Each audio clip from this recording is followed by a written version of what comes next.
lagi. Pada kesempatan kali ini, Kak Mutiara akan membagikan video pembelajaran tentang fisika. Materi pembelajaran kali ini adalah vektor. Nah, sebelum kita melanjutkan ke operasi vektor yang sesungguhnya, kita simak yuk video tentang pengantar vektor berikut ini. Selamat datang di video presentasi pengantar vektor. Di video ini saya akan memperkenalkan vektor dan notasinya dalam matematika. Di dalam matematika kita memiliki dua jenis besaran. Yang pertama adalah besaran skalar. Yang kedua adalah besaran vektor yang akan kita pelajari. Apakah besaran skalar tersebut adalah ukuran yang hanya memiliki besar? Di mana besaran vektor adalah ukuran yang memiliki besar dan arah. Contoh dari besaran skalar itu adalah misalnya suhu atau panas, yaitu 37 derajat Celcius misalnya. Maka ini hanyalah memiliki suatu besar, tidak memiliki arah. Nah, untuk vektor, contohnya adalah kecepatan. Misalnya, kecepatan suatu mobil adalah, atau kecepatan suatu pesawat terbang, itu adalah 300 km per jam. Arahnya ke barat. Nah, di sini kita memiliki besar dan arah. Jika kita mengaplikasikan arah yang berbeda, misalnya ke timur, hasilnya akan sangat berbeda. Karena misalnya kita terbang ke arah barat, maka kita akan ke Sumatera. Jika kita ke timur, akan ke Irian Jaya. Jadi akan menghasilkan hasil yang sangat berbeda. Maka kecepatan memiliki vektor. Yang lainnya adalah misalnya gaya. Misalnya kita mempunyai suatu benda ya. Jika kita mengaplikasikan gaya dari sebelah kiri, maka benda tersebut akan berjalan ke kanan. Jika kita aplikasikan gaya dari bawah, maka benda tersebut akan terangkat. Nah, jadi untuk besaran vektor itu memiliki besar dan arah. Jika arahnya berbeda, maka akan menghasilkan nilai yang berbeda atau hasil yang berbeda. Nah, ini adalah vektor. Nah, sekarang saya akan menjelaskan notasinya dalam matematika.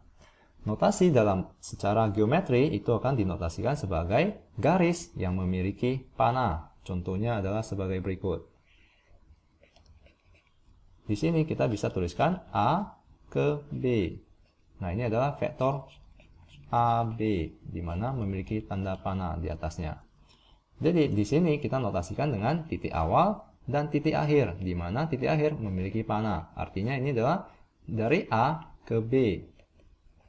Besarnya sebesar panjang AB. Jadi memiliki besar dan memiliki arah. Contoh yang lain adalah kita bisa menotasikan vektor sebagai huruf kecil. Misalnya vektor A kecil. Seperti begini. Di sini adalah titik awalnya, di sini adalah titik akhir dengan tanda panah. Tentu saja jika kita melihat ada vektor B yang besarnya sama dengan vektor A, tetapi arah panahnya terbalik. Ini artinya vektor A tidak sama dengan vektor B. Karena vektor tersebut memiliki besar dan arah. Jika besarnya sama, arahnya berbeda, maka vektor tersebut akan berbeda. Nah, bagaimana? Mudah kan? Nah, selanjutnya kita akan menentukan besar dan arah vektor. Simak video berikut ini. Misalnya vektor A, ya, vektor ini besarnya ya. Kalau vektor itu begini. Nah, misalnya vektor A sama dengan 3i ditambah 4j. Artinya apa? I-nya ini adalah di sumbu X, J-nya adalah di sumbu Y, ya. 3i 1 2 3, 4j 1 2 3 4 seret di sini. Nah, berarti vektor posisi dari titik A adalah 3i 4j itu di sini. Ya, yang dua hal yang suka ditanya di vektor adalah besar dan arah. Ya. Besar dan arah. Oke. Nah, besar gitu apa? besar ya, besar notasinya gini ya, seperti yang saya tulis tadi itu. Ini adalah besar dari vektor A.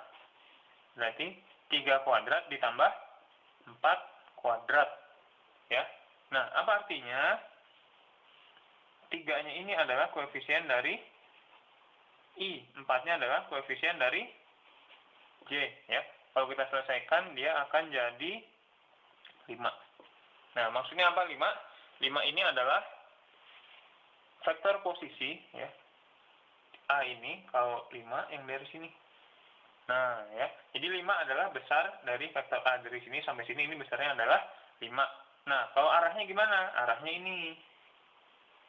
Nah, berapa itu sudut alfanya? Tan alfa sama dengan koefisien J per koefisien I. Berarti sama dengan koefisien J-nya 4/3.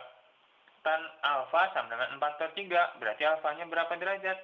Alfanya adalah 53 derajat. Artinya alfa ini adalah 53 derajat. Oke, gitu. Gimana? Mudah kan? Nah, selanjutnya kita akan melakukan operasi vektor. Simak contoh berikut ya. Jadi OA ditambah vektor AB adalah vektor OB. Nah, vektor OA bisa disebut sebagai vektor posisi A. Sedang AB tetap, dan vektor OB bisa diganti sebagai vektor posisi B. Sehingga AB dapat ditulis sebagai vektor posisi B dikurangi vektor posisi A. Ini adalah merubah dari vektor AB menjadi vektor posisi B dikurangi vektor posisi A. Mungkin kalian bertanya, apa itu vektor posisi A, apa itu vektor posisi B? Baik, jika A ini koordinatnya adalah, misalnya saja katakanlah ini 5,2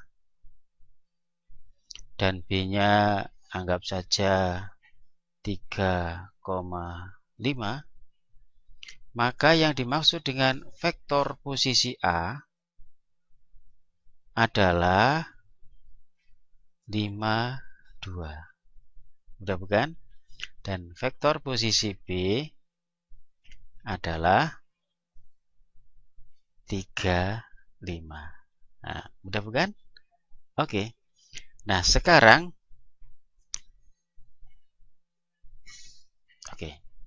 Nah, sekarang kita akan mencari vektor AB. Berapakah vektor AB? Vektor AB seperti ini tadi langsung dirumuskan B min A. Vektor B dikurangi vektor A. B-nya adalah 35 dikurangi A-nya adalah 5,2. Jadi berapa itu? Ya, betul. Min 2, 3. Kemudian biasanya ditanyakan, setelah tahu vektor AB itu, bisa juga dinyatakan dalam bentuk analitis. AB bisa dinyatakan dalam analitis adalah min 2i ditambah 3j. Ini adalah vektor dalam bentuk analitis, sedang ini vektor dalam bentuk komponen.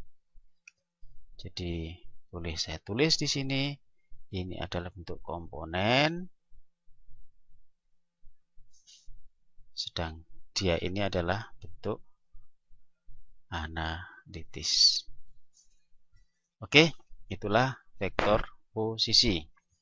Sekarang kita coba dengan soal, misalnya saya punya titik P dengan koordinat min 2,1, sedang Q-nya adalah 3,-5 misalnya. tentukan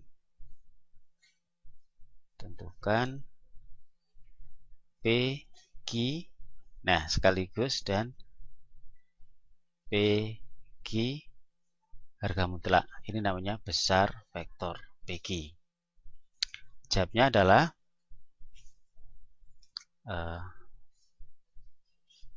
PQ adalah vektor posisi Q min vektor posisi P. Sedang vektor posisi Q adalah 3 min 5 dan vektor posisi P adalah min 2, 1. Maka jawabnya adalah 3 min 5, 5 min 1 berarti min 6. Oke.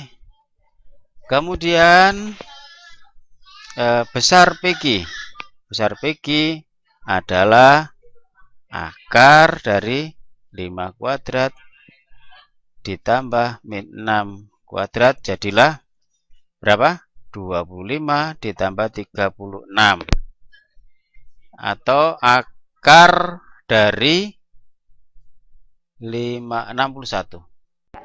Wah, mudah sekali ya ternyata. Kita tadi sudah melakukan pengantar vektor, kemudian operasi bilangan vektor, juga sudah menentukan besar dan arah vektor.